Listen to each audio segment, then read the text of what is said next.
A gente abre essa edição para informar que se apresentou nesta manhã a polícia de Araçatuba, Júlia Moretti, de 21 anos, apontada como integrante da quadrilha envolvida no arrastão ao prédio de alto padrão no centro de Ribeirão Preto.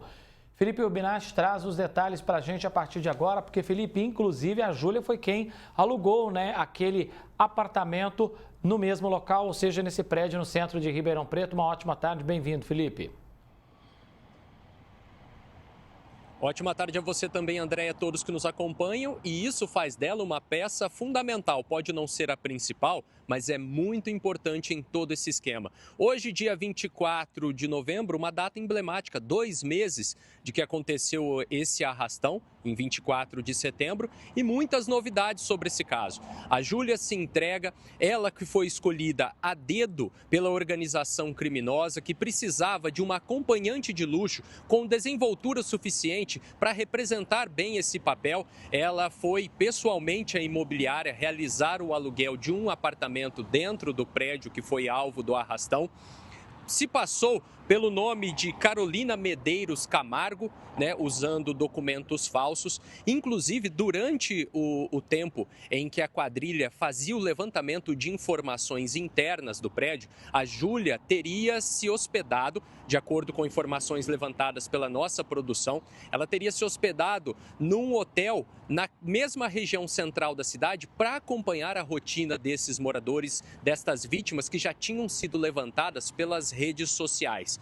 A Júlia foi a primeira a ser identificada e o cerco contra ela já estava fechado há algum tempo.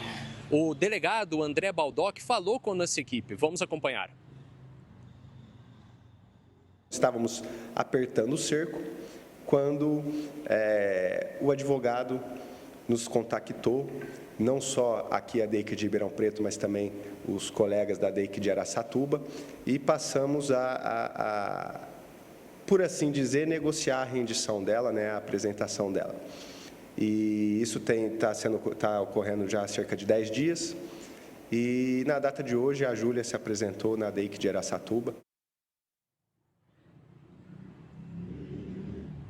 A Júlia tinha essa característica, segundo os mesmos investigadores, de adotar outras identidades e circular por cidades, passando-se por outras pessoas. Então, para ela, não era tão difícil assim, não era uma novidade ter que dissimular o próprio sumiço, ter que se manter em anonimato por alguns dias. E no caso, nós estamos falando aí de 2 meses desde o acontecimento desse crime. Nós já mostramos aqui em outras ocasiões, a nossa produção levantou essa informação, de que membros dessa quadrilha que participaram do arrastão também estiveram presencialmente, pegaram em armas e participaram da invasão daquela casa na Ribeirânia, que resultou num roubo milionário de joias. Joias essas que eram vendidas depois em programas de televisão do sul do país. Pois o delegado André Baldock confidenciou para a gente que, com a prisão desses responsáveis, desses membros da quadrilha, houve um impacto muito grande para a segurança de Ribeirão Preto. Confira aí. Não é uma coincidência de fato, porque é um trabalho da Polícia Civil. Após a prisão desses indivíduos, os roubos à residência e condomínios aqui em Ribeirão Preto caiu drasticamente. Nós ainda temos alguns identificados em outros roubos, que estão soltos, outros que foram presos, que não participaram do roubo do condomínio, mas participaram de outros roubos, todos interligados nessa mesma organização.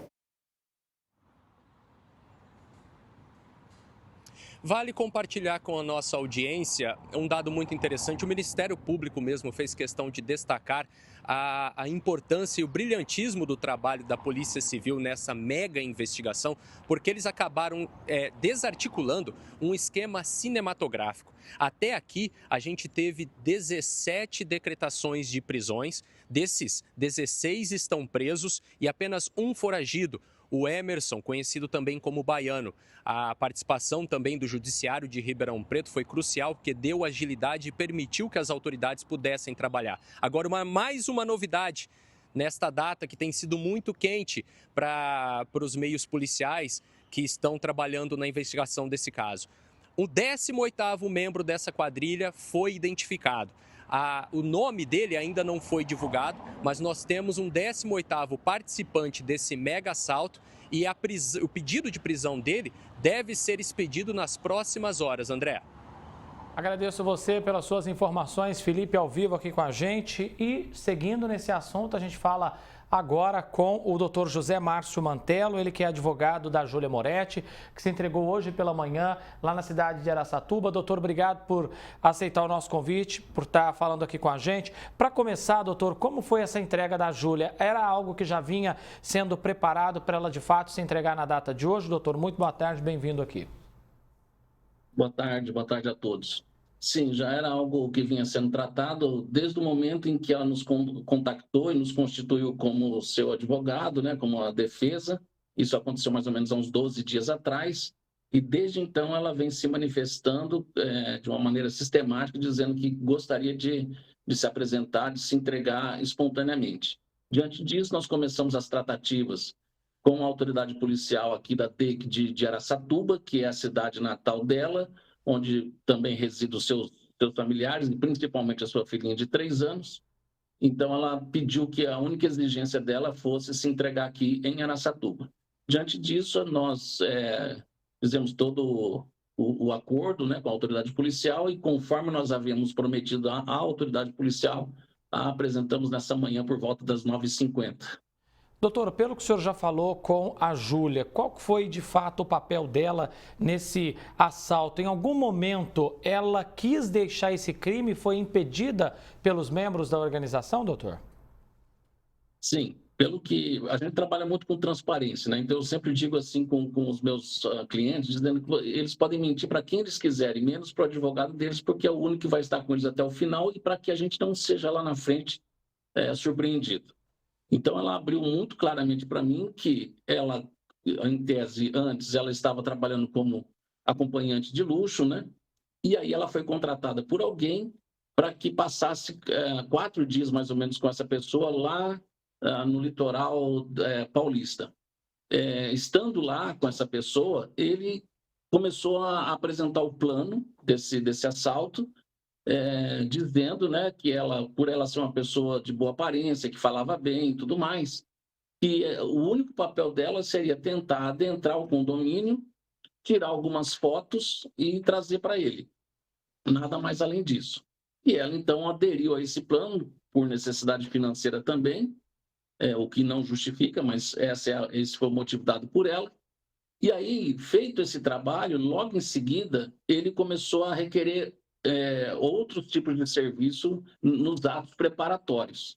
Né? Então, ele já trouxe um documento todo pronto para ela, com foto dela, que é esse documento falso que foi utilizado na locação do apartamento e tudo mais. Diante disso, dessas exigências novas, ela desejou sair, ela quis retroceder, ela disse, não, eu não vou fazer mais nada, o que a gente tinha combinado eu já fiz.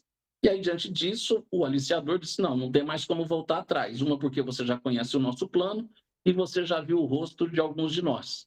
Então, não tem mais como voltar. Agora, se você quiser voltar, eu só quero te mostrar algumas coisas. E aí mostrou a foto da casa dos pais dela aqui, em Araçatuba, e disse, você conhece essa menininha aqui? Era uma outra foto, que era a filha dela. Então, eles disseram, se você quiser voltar, sair fora, pode sair. Mas nós sabemos tudo sobre a sua vida. Ou seja, ela percebeu que aquilo ali era uma nítida ameaça e uma das exigências, inclusive, dele também foi que, no dia do assalto, ela fosse a única que estivesse com o rosto descoberto para que, numa possível frustração do plano, que de uma certa maneira acabou ocorrendo, ela fosse o álibi perfeito, ela fosse o bode expiatório perfeito. Né? Porque eu questiono o seguinte, como que uma pessoa que está sendo apontada como a mentora intelectual do delito estaria, primeiro, no lugar operacional do assalto. Normalmente, quem está na mentoria do assalto ou do delito fica para o lado de fora, monitorando, e segundo, jamais iria aparecer com a cara limpa. Então, foi o que ela me passou, que a participação dela foi pontual e, em seguida, ela foi coagida, né, o que a lei chama de coação irresistível, uma vez que não somente a vida dela, mas a vida dos seus familiares e principalmente da sua filha estava em perigo. Dr. José Márcio Mantello, advogado da Júlia Moretti, que se entregou hoje pela manhã lá na cidade de Araçatuba, teve participação nesse crime, sendo apurado ainda pela Justiça. Doutor, agradeço a presença do senhor aqui. Um grande abraço e até a próxima oportunidade, doutor. Obrigado, eu que agradeço. Até mais.